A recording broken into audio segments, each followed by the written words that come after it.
కారం రంగు రుచితో ఉంటుంది. ఆచి మిరపపొడి అదరగొట్టే కారం రంగు రుచి. వీకెండ్ వచ్చిందంటే చాలు విరుచుకుపడుతున్నారు మత్తుగాళ్ళు. రేవ్ పార్టీలతో రచ్చ చేస్తున్నారు.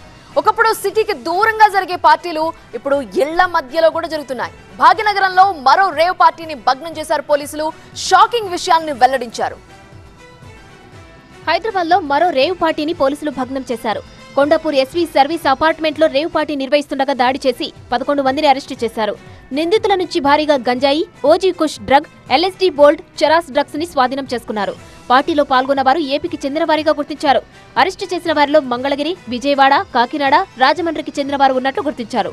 2 కేజీల గంజాయి, 50 గ్రాముల ఓజీ కుష్ డ్రగ్, 11.57 గ్రాముల మ్యాజిక్ ముష్రూమ్, 1.91 గ్రాముల చెరస్ డ్రగ్స్, 2 కార్లు, 11 సెల్ ఫోన్లు స్వాధీనం చేసుకుని విచారణ ముమ్మరం చేశారు. వీకెండ్ సందర్భంగా రేవ్ పార్టీని నిర్వహించింది అశోక్ నాయుడు అని పోలీసులు చెబుతున్నారు.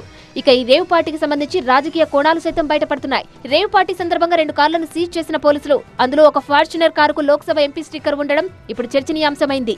ఆ కారులో ఎవరు వచ్చారు, ఆ ఎంపీ పేరేంటి అన్న అంశాలపై పోలీసులు దర్యాప్తు చేస్తున్నారు. అశోక్ నాయుడికి రాజకీయ నేతలతో ఉన్న సంబంధాలపై పోలీసులు ఆరా తీస్తున్నారు. అలాగే పార్టీ కోసం డ్రగ్స్ ను డార్క్ వెబ్ ద్వారా కొనుగోలు చేశారని, పార్టీ మొదలైన 10 నిమిషాలను అందరినీ పట్టుకున్నామంటున్నారు ఎక్సైజ్ పోలీసులు.